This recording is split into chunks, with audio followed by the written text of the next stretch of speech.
Last month, I made a post asking where do you guys usually buy electronic components from. 80% of you guys responded with Aliexpress. I kind of understand why, given how cheap things you can find on Aliexpress. For example, this particular capacitor is selling for only 20 cents each. Meanwhile, the same capacitor is selling at 10 times the price on DigiKey. How is it even possible? There's only one way to find out.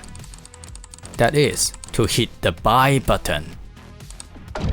One eternity later. Finally, our order has arrived. Some of them arrived in just 2 days, and some of them took up to a week. Without further ado, let's unpack them. Let's start with the number one choice of you guys, Aliexpress. My first impression is interesting packing. Is it normal to pack components like this?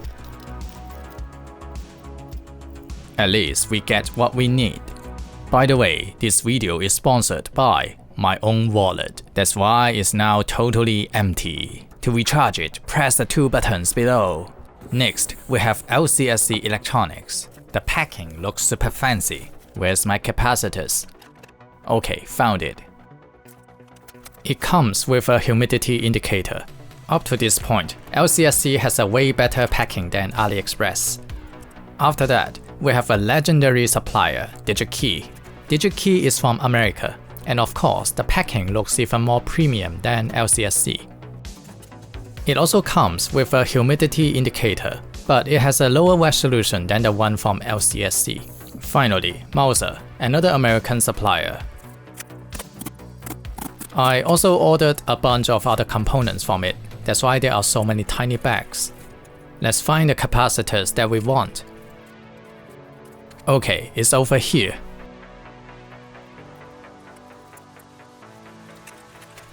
Great, the standard humidity indicator again. Now we've unpacked all the caps, let's have a closer look under a microscope. Obviously, there's one cap that stands out from the rest. How about the back side of the caps? Let's also have a look. Can you guess which cap is from which supplier? The answer in 3, 2, 1. Did you guess it right? Let me know in the comment section below. If we look at the side views of the caps, the one from Aliexpress is somehow thinner than the rest of the caps. If it's still not clear to you, let's put them side by side. Look, this one is different. As the old saying, don't judge a book by its cover. We shouldn't judge a capacitor by its height.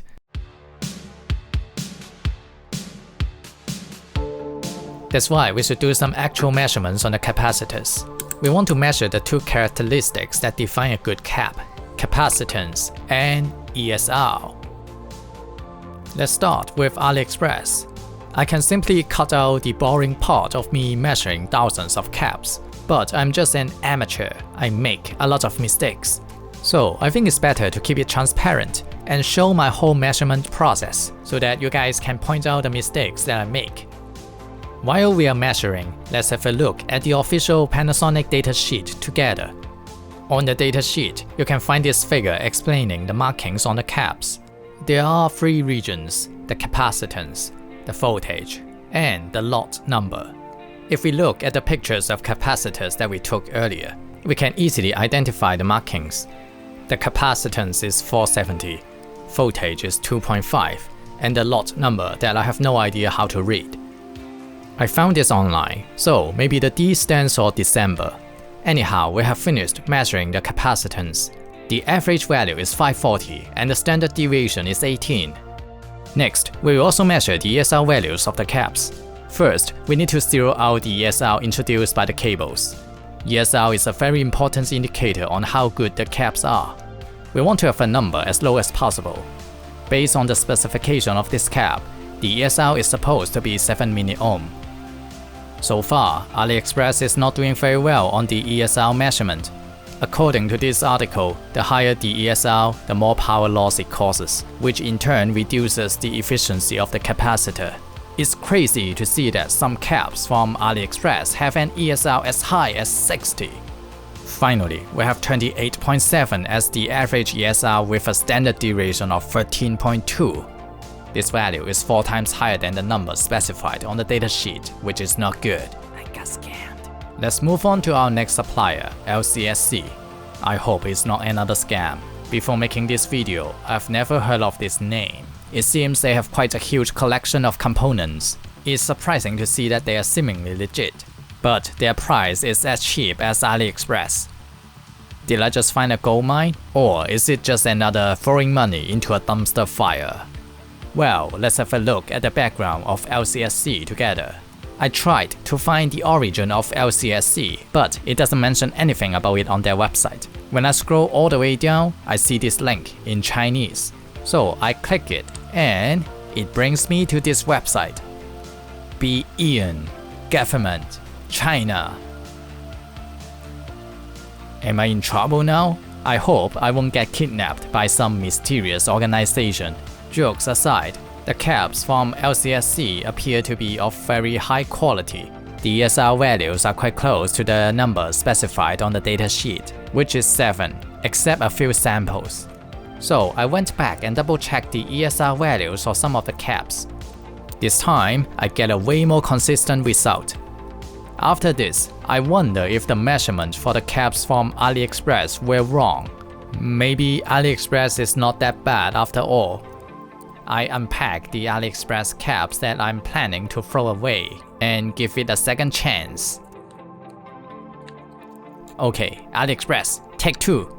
And we got 15. Let's cross-check with LCSC. We got only 4. So the ESR for Aliexpress is indeed way higher than LCSC. It was not my mistake.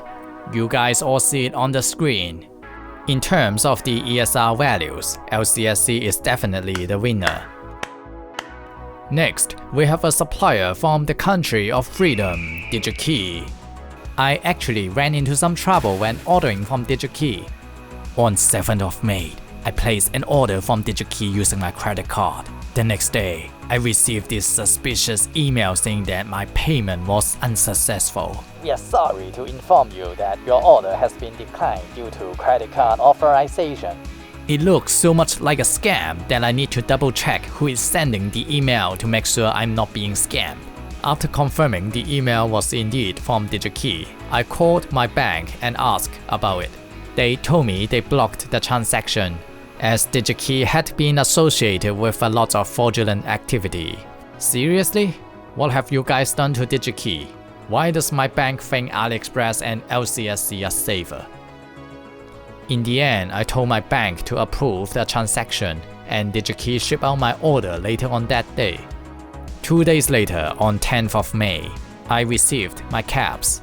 Since we are talking about shipping, let's compare the shipping times for all the sellers.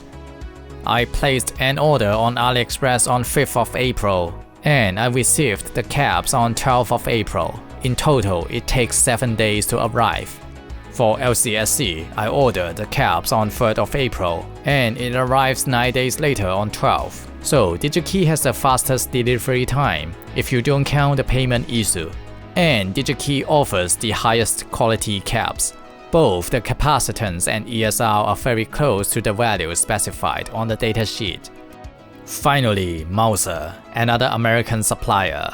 Since I'm running out of money, I couldn't afford 25 caps from Mouser, which would cost me another $50. So I only purchased 10 of them. For Mouser, I made an order on 7th of May, and they shipped out my order on 8th of May. On 9th of May, it arrives my country, and I'm being told that I would receive my package on 10th of May. For some reasons, I received it on 13th of May instead, which takes 6 days in total. It is actually quite slow given the price. Well, here's the results for Mouser. Not bad. After all these measurements, I still couldn't believe how bad the caps from Aliexpress are. So I give it one last chance to see if I can get 7 milliohm out of it. 24. Well, I give up. Things from Aliexpress are a piece of shit. Here you go, the capacitance and ESR for the caps I obtained from different sellers. Which seller we will buy from in the future? Let me know in the comment section below. As usual, have fun repairing. See you next time.